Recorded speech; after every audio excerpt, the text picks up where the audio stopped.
자, 5월달 되면 가정의 달이기도 하고요. 또 학교들마다 졸업식이 있는 그런 달입니다.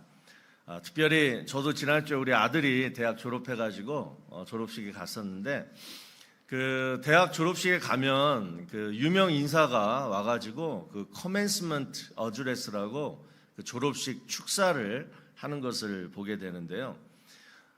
여기서 여러분 commencement라는 그 단어의 뜻은 졸업식이라는 뜻이죠. 그런데 이게 동사형 commence라는 단어는 시작하다라는 뜻입니다. 그래서 졸업식이라는 것은 뭐냐? 또 다른 시작을 알리는 그 세레모니, 그러한 의미로 갖게 됩니다. 그 2005년에 그 스탠포드 대학교에 그 애플 그 설립자 그 누구의 스티브 잡스가 와가지고 이 졸업식 축사를 했는데, 그 당시 그게 굉장히 뭐 인기를 끌었다. 어떤 글에서 제가 읽고서 한번 찾아봤어요. 그래서 그 전문을 한번 읽어봤는데, 그 중에서 특별히 세 문장이 참 제 마음에 어떤 감명이 있었습니다. 제가 소개해 드릴게요. 첫 번째는 you can connect the dots looking backward, so you have to trust that the dots will somehow connect in your future.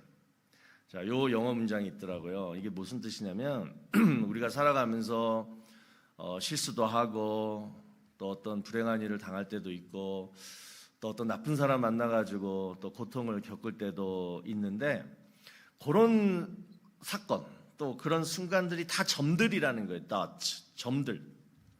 근데 이런 점들이 그 당시 찍힐 때, 그런 점들이 딱 찍힐 때 내 마음은 아프죠.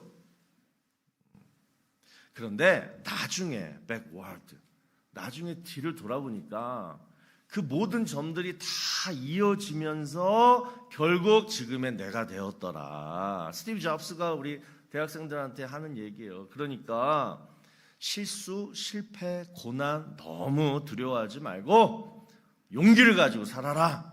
아주 멋진 얘기 아닙니까?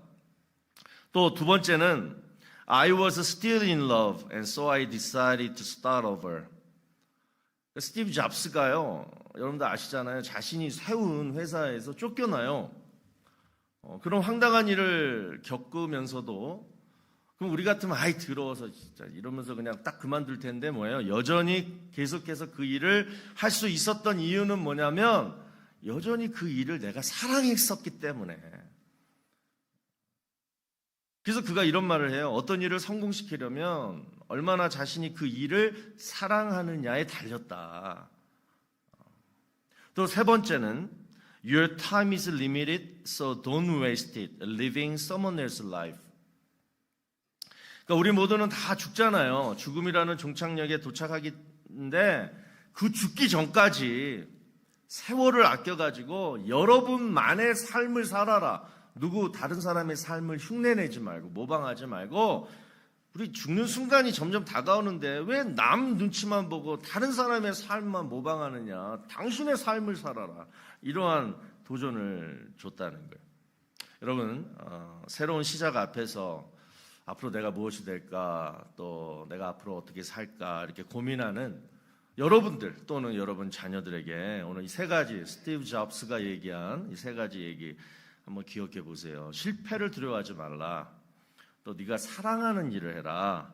그리고 남의 삶 흉내내지 말고 당신의 삶 살아라. 시간 낭비하지 마라. 자, 하나님이요, 자, 아담을 지으셨어요. 자, 아담이 여러분 처음 이제 시작하잖아요. 무슨 삶? 인간의 삶. 처음 인간의 삶을 시작하는 거예요.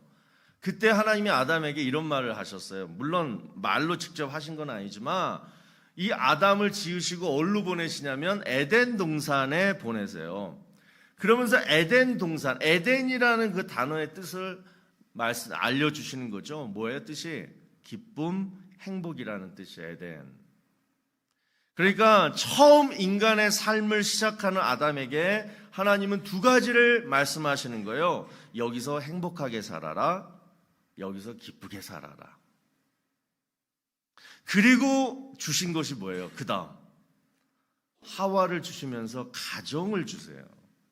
그래서 뭐예요? 에덴 동산에서 행복하게 기쁘게 살기 위해서 하나님이 선물로 주신 게 뭐다? 가정이라는 거예요. 이런 얘기가 있습니다.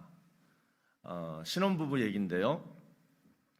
신혼부부가 이제 잠자리에 들면서 색시가 남편에게 이런 말을 해요. 자기 내 꿈꿔. 요즘 여러분 그러십니까? 그건 악몽이죠, 남편한테는. 그저 남편이 뭐라 그러냐면, 잠깐 그러면 엄마한테 물어보고 올게. 그리고 전화를 합니다. 엄마, 색시가 나더러 잠자면서 자기 꿈꾸래. 어떻게 해야 돼? 그러니까 어머니가 하는 말이, 아들아, 잠은 푹 자야 된단다. 절대 꿈꾸면서 자면 안 돼. 색시 꿈은 대신 엄마가 꿔줄 테니까 너는 푹 자라. 내일 직장 가야 된다. 여러분, 이 얘기는 뭐예요? 아들을 향한 어머니의 사랑 이야기일까요? 아니면 며느리를 향한 시어머니의 질투 이야기일까요? 이 두 가지가 짬뽕된 아주 어처구니 없는 웃긴 얘기죠. 자, 여러분, 우리 성도들 가운데 이런 어머니는 없겠지만, 어머니가 아들을 아무리 사랑해도 짝을 만나가지고 결혼하겠다고 하면 뭐예요? 보내주고 그 다음 관심을 꺼야 돼요. 그냥 조용히 기도만 해야 되는 거예요.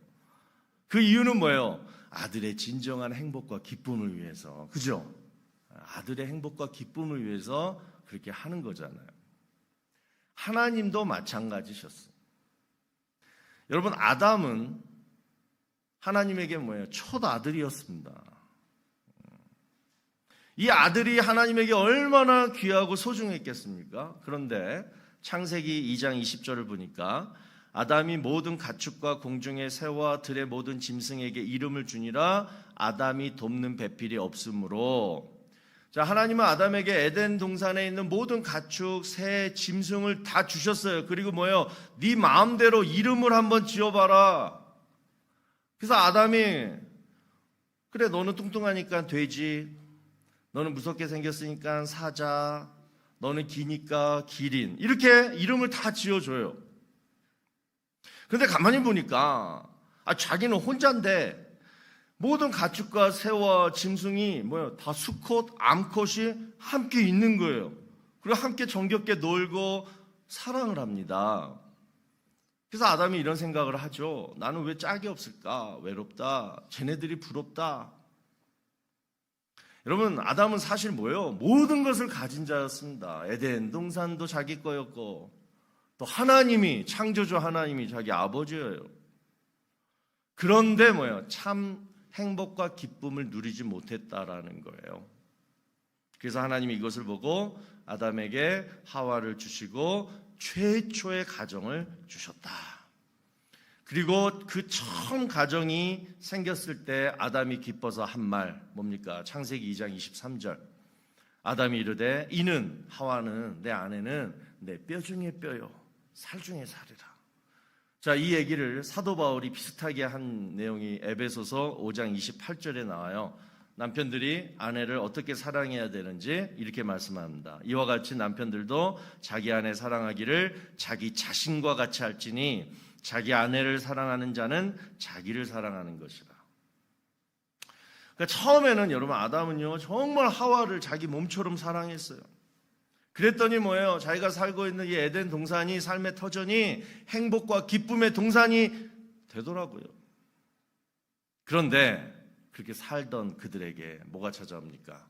뱀 한 마리가 이렇게 와요. 이 뱀은 사탄입니다. 그리고 그 사탄이 제일 먼저 그들에게 알려줬던 게 뭐냐면 바로 악을 가르쳐줘요. 악. 에덴 동산에는 두 나무가 있었어요. 생명나무가 있고 또는 선과 악을 알게 하는 나무가 있어요.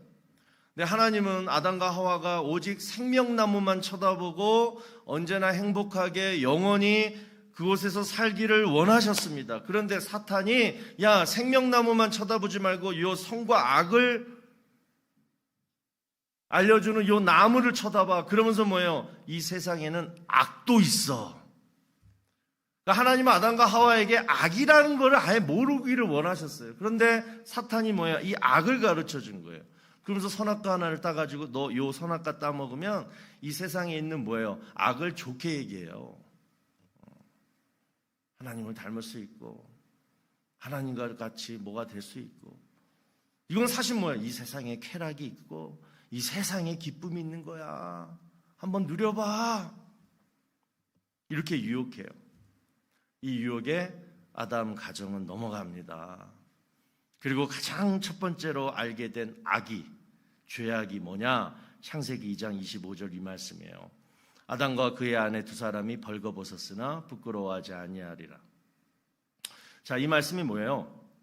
아담과 하와가 선악과를 따먹기 전에는 뭐예요? 서로 부끄러워하지 않았다라는 거예요. 근데 여기서 부끄러워하다, 히브리어 뿌시라는 이 단어는 무슨 뜻이냐면요, 실망하다, 낙담하다라는 뜻이에요. 그냥 옷이 벗겨도 요 뜻이 아니에요. 그래서 부끄럽다, 수치스럽다 그 뜻도 있지만 그 다음 뜻이 뭐냐면 서로에게 실망하다, 낙담하다 이런 뜻도 있다라는 거예요. 여러분, 가정이 뭐예요? 가정.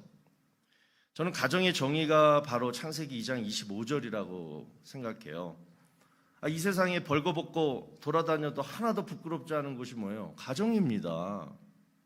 두 남녀가 한 몸이 되려면 벌거벗어야 돼요. 또 우리 자녀들 벌거벗은 몸으로 엄마 뱃속에서 나왔어요.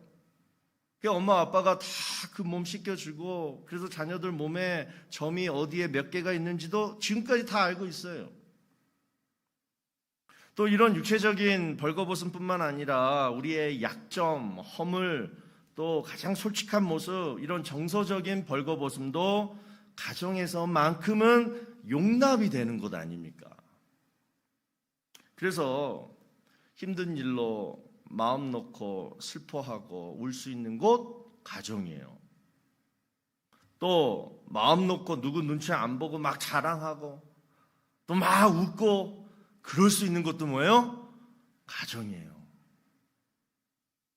그래서 가정은 부모나 또는 자녀나 누구라도 허물 있고 또 부족하고 또 실수하고 실패하고, 그래도 뭐예요? 가정에서 안에서만큼은 뭐예요? 용납해주고 감싸주고 서로 힘을 북돋아 줄 수 있는 곳이 바로 가정이라는 거예요. 그래서 가정은 선물입니다. 그런데 그런 가정에 뭐가 들어오면, 죄가 들어오면 어떤 일이 생기느냐? 서로에게 실망하게 해주고 분노하게 하고 낙담시키고 미워하게 된다라는 거예요. 그러면 여러분, 가정의 최초의 가정, 아담과 하와 가정의 최초로 들어온 죄가 뭐였어요? 바로 하나님 명령에 불순종한 불순종의 죄였습니다. 하나님은 분명히 말씀하셨어요. 아담아, 하와야, 너희 가정은 이것만 안 하면 돼. 그런데 그걸 해버린 거예요. 너는 이것만 안 하고 나머지는 다 너 거야. 너희 가정 거야. 이거 그냥 다 즐겨. 그런데 그것만 한 거예요. 선악과 따먹지 말라 그랬는데 그걸 따먹은 거예요. 하나님 명령에 불순종한 거예요.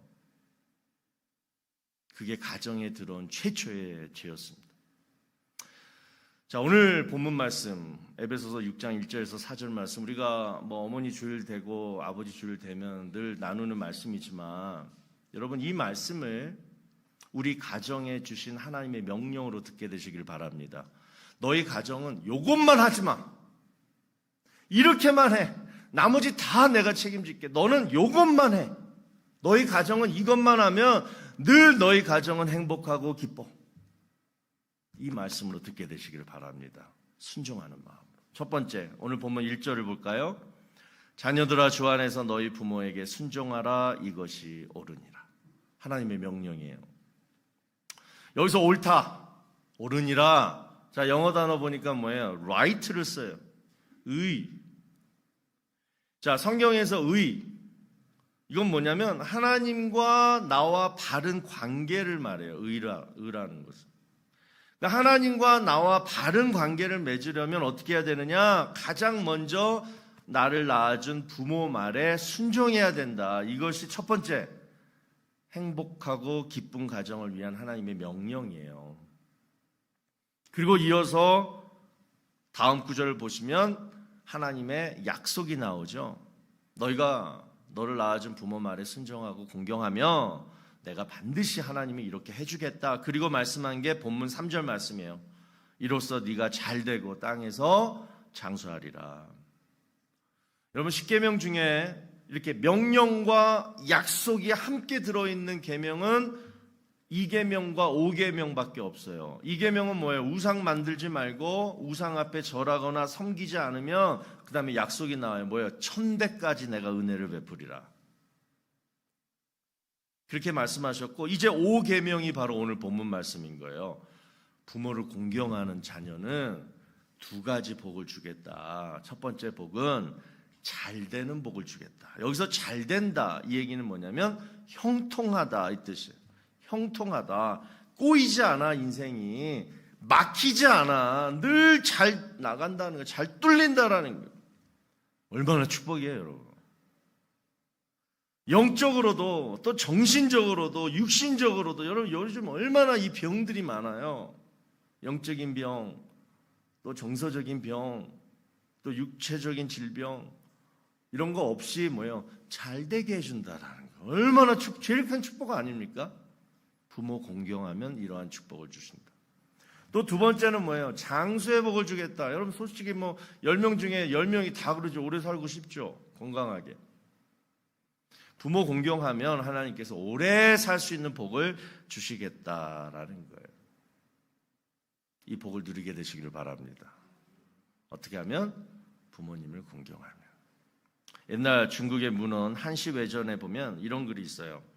나무가 평온하기를 원하여도 바람이 멎지 않고, 자식이 부모님에게 효도하기를 원하여도 부모님이 자식을 기다려주지 않는다. 야, 정말 다른 거는 다 기다려주는데 죽음 앞에서는 부모도 어쩔 수가 없는 거예요.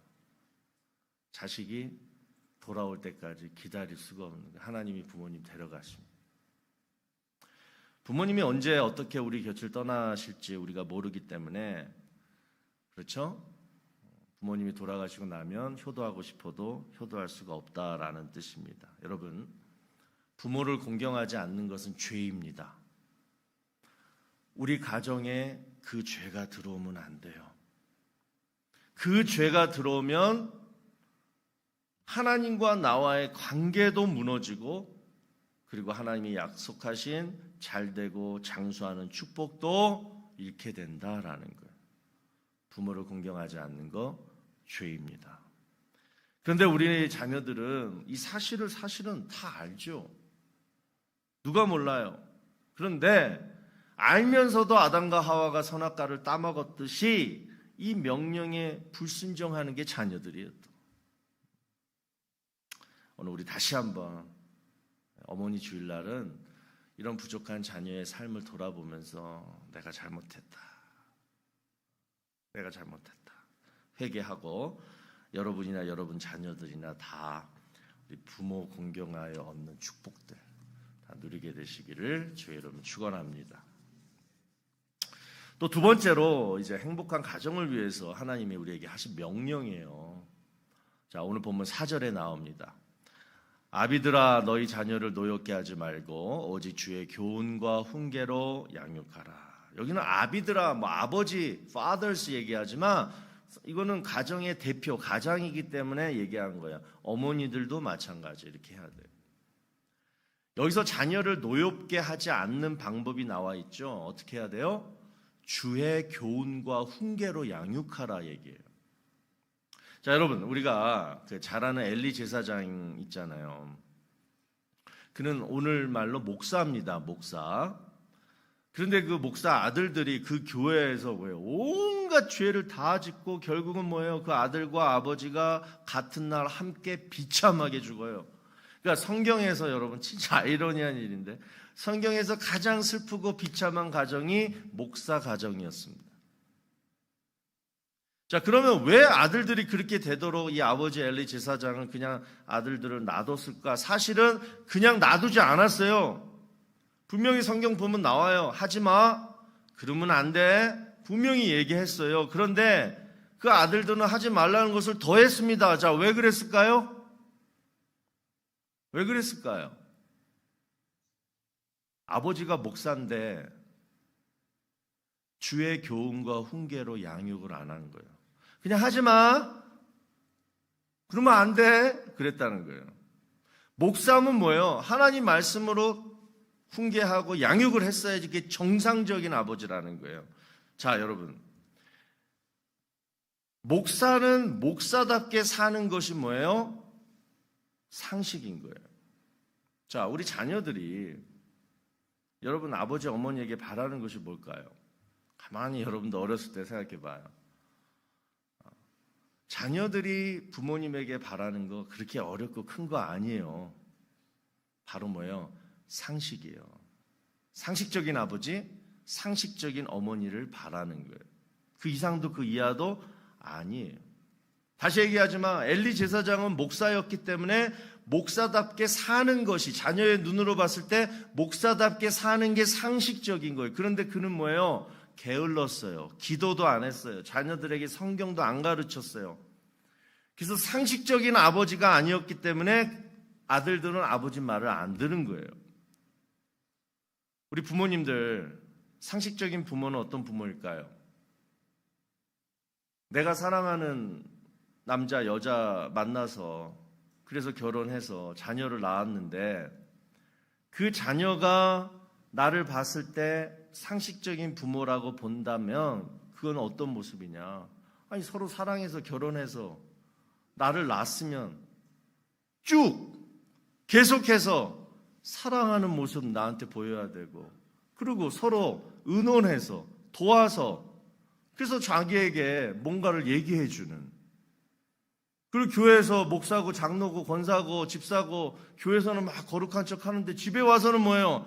하나님 얘기 한마디 안 하고 성경으로 양육하는 얘기 한마디 안 하고 그게 다 뭐예요? 비상식적으로 보이면 아버지 어머니 말이 안 들리는 거예요. 여러분 하나님은 아담에게 하와를 줄 때 뭘로 줬다 그래요? 돕는 배필로 줬다고 얘기해요.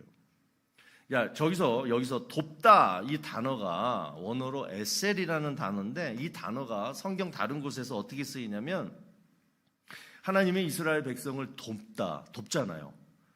전쟁에서도 돕고 그럴 때 에셀이라는 단어를 썼고 특별히 시편 115편 9절에 보시면 이스라엘아 여호와를 의지하라 그는 너희의 도움이시오.